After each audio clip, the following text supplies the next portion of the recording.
Army के chief और आज़ाद समाज पार्टी के अध्यक्ष चंद्रशेखर आज़ाद ने आकाश आनंद को भीम आर्मी ज्वाइन करने का आपको बता दें कि ऑफर दिया है। भीम आर्मी के चीफ चंद्रशेखर आज़ाद ने एक मीडिया चैनल को दिए इंटरव्यू के अंदर कहा कि जी अगर आकाश आनंद भीम आर्मी के अंदर शामिल होते हैं तो उन्हें बहुत कुछ सीखने को मिलेगा। उन्होंने कहा कि भीम आर्मी एक तरीके से सिखाने का संगठन है। यहाँ पर संविधान के बारे में बारीकियों से चीज़ें सिखाई जाती है। यहाँ पर अहंकार घमंड जैसी चीज़ों को तोड़कर नई चीज़ें हैं वो सिखाई जाती है। भीम आर्मी के चीफ चंद्रशेखर आज़ाद ने एक मीडिया चैनल को दिए इंटरव्यू में आकाश आनंद को लेकर कहा कि आकाश आनंद चाहे तो वो मेरे छोटे भाई हैं, अगर भीम आर्मी ज्वाइन कर सकते हैं, उनके लिए ऑफर है और भीम आर्मी के अंदर आकर वो हर चीज़ सीख सकते हैं। चंद्रशेखर आज़ाद ने यह भी कहा कि नगीना के अंदर अकेले आकाश आनंद ने बहुत कुछ मेरे बारे में कहा, लेकिन मैं कभी भी आपको बता दें कि इस तरीके की टिप्पणियों के ऊपर अपना बयान नहीं देता। उन्होंने कहा कि इस प्रकार की टिप्पणियां ओछी टिप्पणियां होती हैं और इस तरीके की टिप्पणियां मैं नहीं करना चाहता। किसी भी व्यक्ति पर मेरा व्यक्तिगत स्वार्थ नहीं है, इसलिए मैं व्यक्तिगत टिप्पणी करने से बचता हूं। चंद्रशेखर आज़ाद ने यह भी कहा कि आकाश आनंद और बहुजन समाज पार्टी को यह सोचना चाहिए कि जिन सीटों पर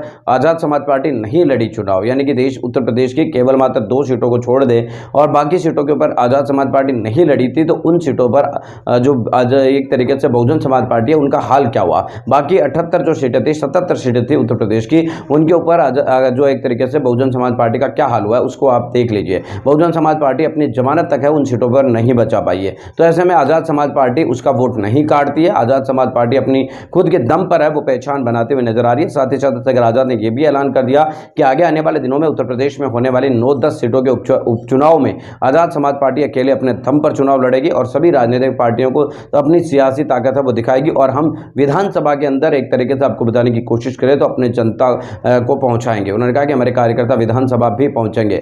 खबर यह भी मिल रही है कि आपको बता दें कि चंद्रशेखर आज़ाद कई सारे अपने जो सहयोगी है उनको एक तरीके से मौका दे सकते हैं, जिनके अंदर उनके जो करीबी नेता है उनको आपको बता दें उपचुनाव के अंदर मैदान में उतार कर उनको सदन तक या विधानसभा तक पहुंचाने की कोशिश यहां पर चंद्रशेखर आज़ाद की तरफ से की जा सकती है।